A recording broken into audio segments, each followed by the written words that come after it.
এই আল্লাহ, তুই টেবিলটা নোংরা করে দিলি। এই ডাইনিং টেবিল তুই জীবনে চোখে দেখছস? তোর বাপের বাড়ি থেকে তো তুই একটা সুতাও আনতে পারস নাই, আর আমাদের জিনিসপত্র তুই হাত দিস, লজ্জা করে না? এই অসভ্য মেয়ে, একদম থাপড়ায় তোমার দাঁত ফেলে দিব। তুমি জানো না কার সাথে কিভাবে কথা বলতে হয়? বাপের বাড়ি থেকে বাপ মা শিখিয়ে দিয়ে আসেনি? বড় ছোট মানো না। আমি তোমার টেবিল নোংরা করেছি? আর তাছাড়া তুমি আমার সাথে এইভাবে কেন কথা বলতেছো? আমি তো এখানে সামান্য চা খেতে বসছি নাকি? ও আচ্ছা, আমার টেবিলে বৈশা খাবা, আমার টেবিল নোংরা করবা, আর তোমার আমি কিচ্ছু বলবো না? না, আর তোর এত বড় সাহস, তুই আমাকে থাপ্পড় মারবি না? তোর এত বড় সাহস! কি আজব ব্যাপার, এরকম ঝগড়া কেন করছো? আমি এখানে কি করতেছিলাম? বসে চা খাচ্ছিলাম, চাটা পড়ে গেছে, একটা হতেই পারে, ভুল হতেই পারে। তুমি এইভাবে কেন কথা বলতেছো আমার সাথে? তুই আমার কোনো জিনিসপত্রে হাত দিবি না, এটাই আমার শেষ কথা। ঘরের ভিতর যে জিনিসপত্রগুলো থাকে সেগুলো কেন থাকে? ব্যবহার করার জন্যই তো থাকে। তো ব্যবহার না করে কি করবো? তুমি তাহলে তোমার এই ডাইনিং টেবিল মাথায় করে নিয়ে ঘুরো। এই, চা খাওয়ার মতন কি এই বাড়িতে আর কোথাও জায়গা নাই? তুই তো রান্নাঘরে গিয়েও খাইতে পারতি, কিংবা তোদের ঘরে গিয়েও খাইতে পারতি। আমার ডাইনিং টেবিলে বসে খাইতে হইব কেন? তুমি যে কতটা অসভ্য তোমার মুখের ভাষা শুনেই বোঝা যাচ্ছে। বড় ভাবির সাথে তুই তুই করে কথা বলছো। আর তাছাড়া ডাইনিং টেবিলে বসে মানুষ কি করে? চা খাবে, খাওয়া দাওয়া করবে, এটাই তো স্বাভাবিক। আর আমি এই বাড়ির বড় বউ, সেই হিসাবে আমি ডাইনিং টেবিলে বসে চা খেতেই পারি। তুই কি বললি? এই ডাইনিং টেবিলে বসে তুই চা খাইতেই পারস?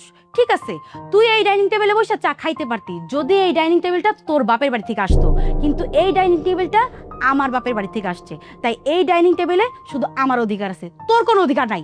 মানে সারাক্ষণ ওত পেতেই থাকো, তাই না? যে কিভাবে আমার সাথে ঝগড়া করা যায়। তুমি একটা কাজ করো, এই যে ডাইনিং টেবিলটা দেখতে পাচ্ছ, এটা তোমার মাথায় নিয়ে সারা বাড়ি ঘুরে বেড়াও, তাহলে তার তোমার ডাইনিং টেবিলে বসে কেউ কিছু খেতে পারবে না। এটাই ভালো হবে। ছোট লোক কোথাকার। তোর কত বড় সাহস, তুই আমাকে ছোট লোক বলস? এই, আমি যদি ছোট লোক হই না, তাহলে তোর 14 গোষ্ঠীর ছোট লোক, ফকির। এই শোন, তুই না এতই ছোট লোক, তোর এই বাড়ির বউ হওয়া না একদম যোগ্যতা নাই। তোমার যোগ্যতা নাই বলেই তোমার বাপের বাড়ি থেকে কারি কারি যৌতুক এনে আমার দেবরের সাথে সংসার করতে হচ্ছে। আর আমার যোগ্যতা আছে বলেই আমার বাপের বাড়ি থেকে কিন্তু কানা করেও আনতে হয়নি, এবং আমার স্বামী আমার কাছে কোনো কিছু চায়ওনি। এবার তুমিই বোঝো কে এই বাড়ির যোগ্য বউ। এই ফাজিল মহিলা, ফাজিল একটা ফাজিল মহিলা কোথাকার, যার নিজের দেওয়ার কোনো যোগ্যতা নাই, সে আবার বড় বড় কথা বলতে আসছে। এরকম ছোট লোক বউ না আমি কোথাও দেখে নাই। আবার বলে আমি নাকি ছোট লোক। এই ছোট লোকের বাচ্চা, এই টেবিল নোংরা করছিস, এগুলো কে পরিষ্কার করবে?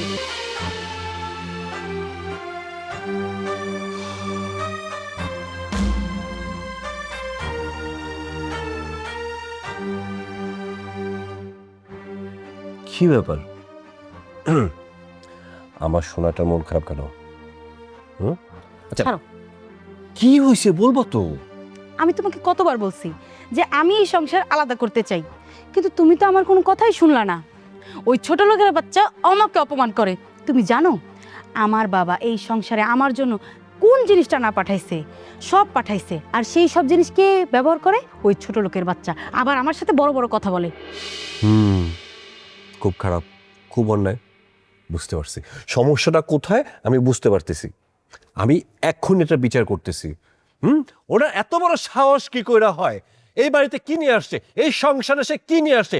শূন্য হাতে আসছে, শূন্য হাতে আইসে এত বড় বড় কথা বলে, এত চটং চটং কথা বলে, এত সাহসে কোথা থেকে পায়? হ্যাঁ, আমার বউয়ের সাথে ঝগড়া করে। ছোট লোক, ইতর, মানে একদম রাস্তার মানুষ। শোনো, এভাবে শূন্য মাঠে গোল দিয়ে না কোনো লাভ নাই। শুধু শুধু চিল্লাচিল্লি না করে তাকে এখানে ডাইকা নিয়ে আসো, তারপরে দেখি সে সামনে আসলে কি বলতে পারো। তুমি কি ভাবছো আমি শূন্য মাঠে গোল দেবো? জীবনও না। দেখো আমি কি করি। কি ভাবছে সে? ভাবছেটা কি? আমাদের বাড়িতে থাকবে, আমাদেরটা খাবে, আমাদেরটা পড়বে, আবার আমার বউয়ের সাথে ঝগড়া করবে? এত বড় সাহস, এত বড় সাহস কোথা থেকে পায়? ধরো ভাবির ডায়েরি। ভাবি, আয় ভাবি, এদিকে এসো তুমি। আজকে একটা বিচার করেই ছাড়বো। কি ব্যাপার? এরকম অসভ্যের মতো চিৎকার করছো কেন? বাড়িতে ডাকাত পড়ছে নাকি? ডাকাতে তো বসছি। ডাকাতে তো তুমি করতেছো, চরম ডাকাত তুমি। হ্যাঁ, তোমার মতো একটা রাস্তার মায়েরে আমার বড় ভাই দয়া মায়া কইরা বিয়ে কইরা নিয়ে আসে।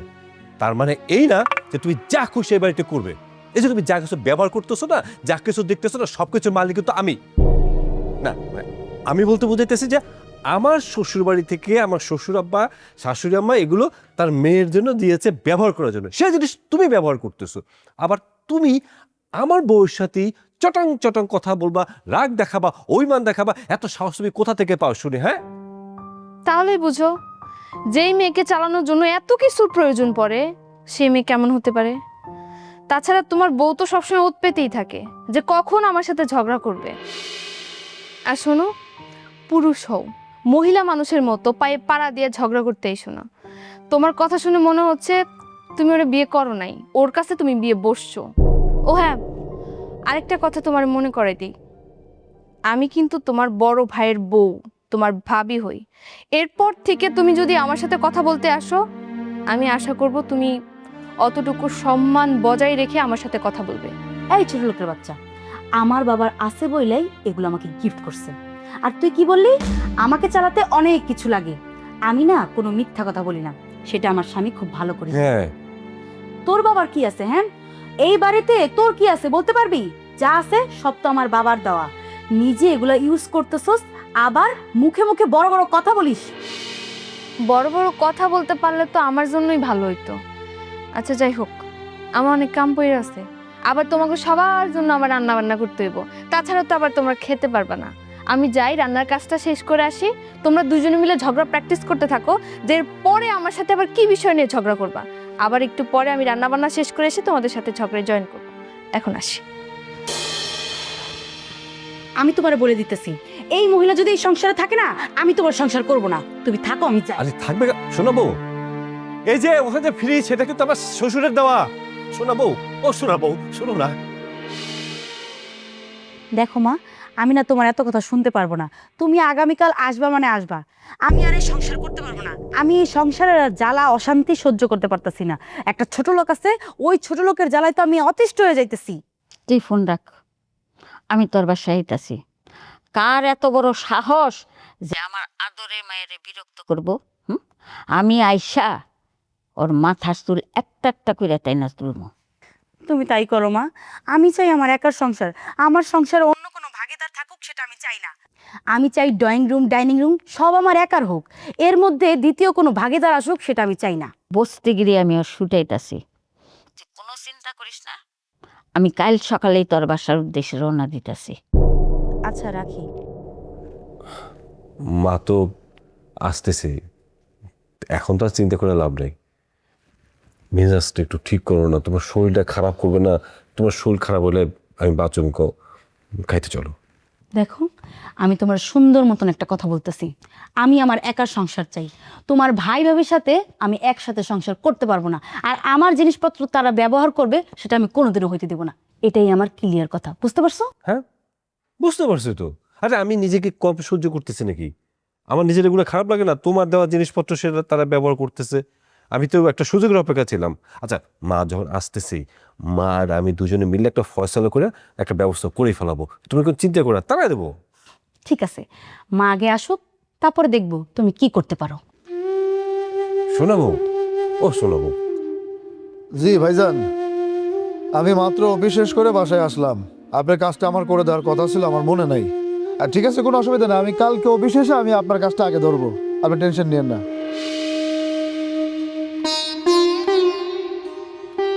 কি ব্যাপার, তুমি অফিস থেকে আসছো, তুমি রুমে না গিয়ে এখানে কেন বসে আছো? তুমি জানো না এখানে বসলে অসুবিধা আছে? মানে এইখানে বসলে অসুবিধা আছে? কার কি অসুবিধা একটু শুনি। অসুবিধা সমস্যা দুটোই আছে, তুমি তো এগুলো সব ভালো করেই জানো। দেখো, আমি জানলে ব্যাপারটা আমার মনে নাই। এখন কার কি অসুবিধা তুমি যদি আমাকে খুলে বলো, তাহলে আমি একটু ক্লিয়ার বুঝতে পারি। এই ডাইনিং টেবিলের সোফাগুলো তোমার ছোট ভাই শ্বশুর বাড়ি থেকে দেওয়া। আর তাছাড়া আমাদের বাসার ভিতরে যত সব আসবাবপত্র আছে সব তো ওর শ্বশুর শাশুড়ি দিয়েছে। এগুলো ধরলে, ব্যবহার করলে, বসলে তোমার ছোট ভাইয়ের বউ আমার সাথে রাগারাগি করে, আমাকে অপমান করে কথা বলে। আমি কেন এত অপমান সহ্য করতে যাব? তার থেকে ভালো আমরা এইসব জিনিসপত্র ব্যবহার থেকে দূরে থাকি। আচ্ছা বুঝলাম, আমরা ব্যবহার করলে সে রাগারাগি করবে কেন? আমরা ব্যবহার করব, ব্যবহার করার জন্য তো তার বাপের বাড়ি থেকে এই বাড়িতে নিয়ে আসছে। আর সে কি মনে করছে আমরা যে বাড়িতে বসবাস করছি এই বাড়িটা তার একার? এই বাড়িটা ভাগের অংশটুকু আমারও আছে। এই বাড়ির ভাগিদার তুমি আর তোমার ভাই, সেটা তো আমরা সবাই জানি, কিন্তু এই বাড়ির ভিতরে যে জিনিসপত্রগুলো আছে এগুলোর ভাগিদার তো আর তুমি আর আমি না। না, তা অবশ্য ঠিকই বলেছো। আমরা ড্রয়িং রুমে বসলে ডাইনিং টেবিলে খেতে বসলে সব কিছু তার অসুবিধা হয়ে দাঁড়ায়। তুমি তাকে সুন্দর করে বলে দিও যে তার সমস্ত কিছু তার রুমের মধ্যে যেন সাজায় রাখে। আমি আর বলার কে? তোমার যদি কিছু বলার থাকে তুমি নিজে গিয়েই তাদেরকে একটু বুঝিয়ে বলো। তোমার ভাইয়ের বউ যখন তখন যা তা বলে আমাকে অপমান করে, আমি যে তার বড় ভাবি হই সেটা মানতেই চায় না। আচ্ছা ঠিক আছে, এবারের মতো তাদেরকে আমি আর কিছু কমু না। নেক্সট টাইম যদি তোমার অপমান করে কিছু কয় তখন আমারে বলো, আমি এর একটা উচিত শিক্ষা দিয়ে দেব। চলো রুমে চলো। চলো।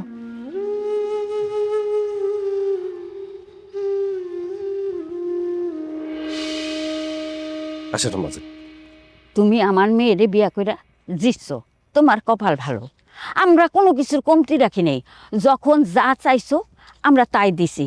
আমগো মতো শ্বশুর শাশুড়ি এই দুই নেতার দুইটা পাইবা না।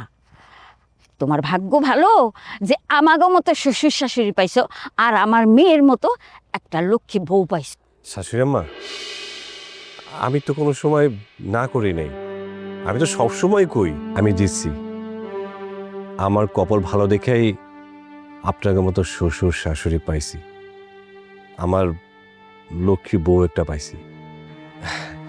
এই যে বিয়ার সময় যা যা চাইছি সব কিছুই আপনি দিছেন, আমি এটা কোনো সময় অস্বীকার করছি? কোন যখন যেটা দরকার আপনার মায়েরা দিতেছেন, এখনো দেন, ভবিষ্যতও দেবেন।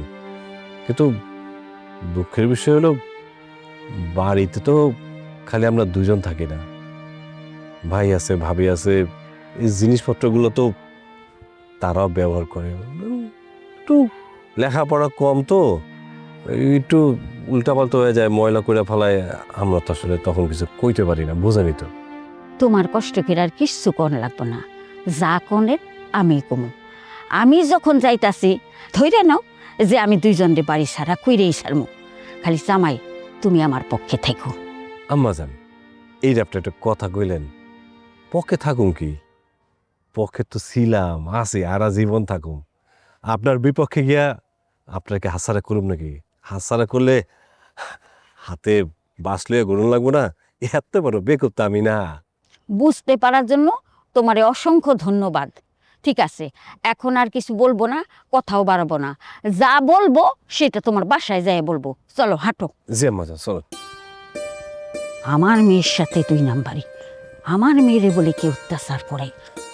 আমারও পরানো যাহা চায় তুমি তাই, তুমি তাই গো। এই যে এইবারই বড় বউ, এই তোমার বাপ মায়ের তো কিছুই নাই। হ্যাঁ, তোমার বাপ মায়ের তো একটা কিছুই দিয়া দেয় নাই, শূন্য হাতে তো এই বাড়িতে ঢুক্কা পড়ছ। তুমি যে সোফার উপরে ঠ্যাং উঠাই বয়ে রইছ, তুমি কি জমিদারি পাইছো? বাপদাদার জমিদারি? আপনি এগুলো কি কইতেছেন? আমি ঠিক বুঝতে পারলাম না। এই যে ম্যাডাম, আপনি শুনতে পাননি আমার শাশুড়ি আমার কি বলছে?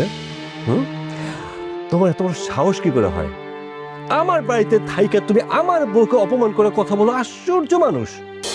ভুলে গেছো এই বাড়িতে যা কিছু আছে সবকিছু আমার শ্বশুর বাড়ি থেকে আসছে, আর তোমরা সেগুলো ফ্রি ফ্রি ব্যবহার করবা, আমার বউকে অপমান করে কথা বলবা, তার সাথে ঝগড়াঝাটি করবা। এইটা তো আমি মাইনা নেব না। তাহলে তো দেখা যাইতেছে আমাদের নিজের বলতে এই বাড়িতে কিছুই নেই। সোফায় ঠিকঠাক মতো বসতে পারি না, ডাইনিং টেবিলে খেতে বসতে পারি না, ফ্লোরে ঠিকঠাক মতো হাঁটতে পারি না। মানে যেটাই করি সেটাই কি অপরাধ হয়ে দাঁড়ায়? থামো, তোমার ওই বানানো ডায়লগ আমি শুনতে চাই না। তুমি প্রতিটা মুহূর্তে আমার মেয়েরে যন্ত্রণা দিবা, অত্যাচার করবা, আর আমি তোমার সব কথা মুখ বুঝে সহ্য করবো? না না না না, সেটা তো হইব না। এত বড় সাহস তোমার কে দিছে? হ্যাঁ, আমার মেয়ে হইল এই বাড়ির রাজধানী, আর তুমি হইল চাকরানী। আমার মেয়ের সাথে তোমার যায়? তুমি তো ভুল ক্রমে এই বাড়িতে আমার মেয়ে যা হয়ে আইছো। দেখুন, আপনি এবারে মেহমান, তাই আমি চাইবো আপনি যে বড়, সে বড় সম্মানটা আপনি ধরে রাখবেন। এখন আপনি আমাকে অপমান করে কথা বলেছেন, আমি আপনাকে কিছুই বললাম না। আপনি মেহমান মানুষ, এ বাড়িতে আসছেন, কয়েকদিন পরে চলে যাবেন, কিন্তু এরপর যদি আর কোনোদিনও আমারে অপমান করে কথা বলার চেষ্টা করেন, আমি কিন্তু আপনারা ছেড়ে দিব না। এই মাইয়া, কারে ধমক দিয়ে কথা কও? হ্যাঁ, একেবারে জিপটাই না ছিঁড়া পালামু। তুমি চিনো আমারে? তোমার সাথে তো আমার পরে কথা হইব, এখন আমি তোমার সাথে কোনো কথা কমু না। যাও, তুমি আমার চোখের সামনে থেকে যাও, যাও কইতাছি। কি ব্যাপার, শেষটার মতো দাঁড়িয়ে আছো কিসের জন্য? আর তুমি আমার ভাইয়ের বউ, আমি তো ধাক্কা দিতে পারতেছি না। যাও এখান থেকে। আমার শাশুড়ি আম্মা বলছে, এটা একটা সম্মান আছে না, যাও। আর এগুলো কিনে যাও, নোংরা করে বলা যাচ্ছি। পুরা ফ্যাট তুইলা নিয়ে আইছে, ওর বাপের সম্পদ পাইছে। মা তুমি আইছো? মারে বসে বসে, অনেক দূর থেকে আইছো। মারে শোন, আমি যখন চলে আইছি তুই কোনো চিন্তা করিস না। দেখ না কেমন কইরা তোরে আর শিশিরে এই বাড়ি হাতে তুইলা দিয়া বুঝাই দিয়া তারপরে আমি আমার বাড়িতে যাবো। মা তুমি তাই করো। আমি চাই এই সংসারটা আমার একার হোক, এই সংসারে দ্বিতীয় কোনো ভাগিদার থাকুক সেটা আমি চাই না। আর ওই যে ওই মহিলা, ওই বস্তিরে তো আমি সহ্যই করতে পারি না। সহ্য করার দরকার নাই তো, সহ্য করবি কেন? তুই খালি দেখ আমি কি করি, কেমন কইরা ওই দুইটার এই বাড়ির থেকে খেদাই। ওই টেকনিক আমার খুব ভালো করে জানা আছে। তুই খালি দেই কাজা। ও মা, এই যে আমি তগো বাড়িতে আইলাম, আমার খাওয়ান দাওয়ানের ব্যবস্থা করবি না? আমার বুঝি খিদা লাগে না? আম্মা যান, আপনি অনেক টায়ার্ড, যান রুমে যান। রুমে গিয়ে একটু ফ্রেশ ট্রেশ হন, আমরা খাবারের ব্যবস্থা করি। আর আপনি যখন চলে আসছেন আম্মা যান, আমাদের তো কোনো চিন্তাই নাই। দরকার পড়লে ওই মহিলারে এবারে কাজের বুয়া বানায় রাখুন। আরে সামাই তো অনেক একটা মূল্যবান কথা কইছো। হ্যাঁ, এই কথা তো আমার মাথায় নাই। তাই তো, ও তো এই বাড়ি কাজ কাম করতেই পারে। মা সে যদি কাজের বুয়া হয়ে এই বাসায় থাইকা যায়, তাহলে তো ওর সমস্যার সমাধান হইল না, তাহলে তো এই বাড়িতেই থাইকা গেল। আমি চাই এই সংসারটা আমার একার হোক, আমি তাদের এই বাড়িতে থাকতে দিব না মানে দিব না। তুমি আমার কথা বুঝতে পারো নাই? মারে, সিদ্ধান্ত তো আমরা নিছি। হ্যাঁ, এমনি এমনি তো কারোরে এই বাড়ি থেকে খেদায় দেওয়া যায় না। আগে তারে কাজের বুয়া বানাই, বুয়ার থেকে শুরু করি, তারপরে এই কথায় সেই কথায় একটা সুতা দুইরা বাড়ি থেকে তারাই দেওয়া যাবো। শোনা বউ, আম্মা জানকে তো ঠিক কথাই বলছে। আম্মা জান, আপনি যখন চলে আসছেন আমার কোনো চিন্তা নেই, একটা না একটা ব্যবস্থা হইবই। তবে খেলগুলো এমনভাবে খেলবেন যাতে আমরা সফল হইতে পারি। সফল আমাদের হইতেই হবে। তুই দেখ না আমি কি করি, কোনো চিন্তা করিস না। ওই মেলা দূরের থেকে আইছি, খিদা লাগছে না? আমার খাওয়ানোর ব্যবস্থা কর, আমি ফ্রেশ হলে। এই শুন, ওই খাওন দাওন ওই মাতারিদেরতে পাঠাই দিবি। খেলা এইখান থেকেই শুরু হইব। যাই, আমি ফ্রেশ হই গা। ঠিক আছে, যা। জামাই, আমার ব্যাগটা দিয়ে যাইও। আচ্ছা মা। আরে এত চিন্তা করতেছো কিছু জন্য? মা কি বেশি শোনো নাই, কোনো টেনশন নিও না। মা যখন আইসা পড়ছে একটা না একটা ব্যবস্থা হয়ে যাবো। ও তুমি এক কাজ করো, মার খিদা লাগছে, আম্মা যা তো খিদা সহ্য করতে পারে না, তুমি খাবারের ব্যবস্থা করো, আমি ব্যাগটা একটু বাইরে দিয়ে আসি। ঠিক আছে, যাও, আমি ব্যবস্থা করতেছি। আম্মা যান, ও আম্মা যান।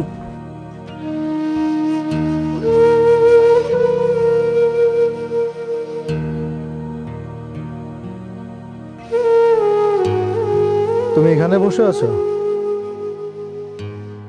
কথা বলছো না? তোমার কি মন খারাপ? আচ্ছা, আমাকে যখন তখন অপমান করা যায়, তাই না? আমি আমার বাপের বাড়ি থেকে শূন্য হাতে এই বাড়িতে এসেছি বলে যে পারছে সে তখন আমাকে অপমান করে যাচ্ছে। কেন, তোমাকে আবার কে কি বললো? মানে অপমান তোমাকে কে করলো? তোমার ভাইয়ের শাশুড়ি এই বাড়িতে আসছে বেড়াতে। আমি ডাইনিং টেবিলে কাজ করছিলাম, হঠাৎ করে তোমার ভাই আর তার শাশুড়ি এসে আমাকে যা নয় তা বলে অপমান করা শুরু করলো। আর ঘুরে ফিরে সে একই কথা, আমরা কেন তাদের জিনিসপত্র ব্যবহার করছি। বুঝতে পেরেছি, তুমি এ নিয়ে একটু মন খারাপ করো না, আমি দেখছি ব্যাপারটা কি করা যায়। কি করা যায় মানে? করার মতো তো অনেক কিছুই আছে। তোমার বউকে যে কেউ এসে এভাবে অপমান করে চলে যাবে আর তুমি কিচ্ছু বলতে পারবে না? তোমার কিচ্ছু বলার নেই এখানে? আহা, আমি তো না করে নেই। আর শোনো, আজকের পর থেকে তুমি তোমার বাড়িতে একটা পাউন্ড নিয়ে চলবে। আর আমি দেখতে চাই এই বাড়িতে তোমাকে অপমান কে করেছে, কার এত বড় সাহস? চলো। থাক, এখন কাউকে কিছু বলার দরকার নেই।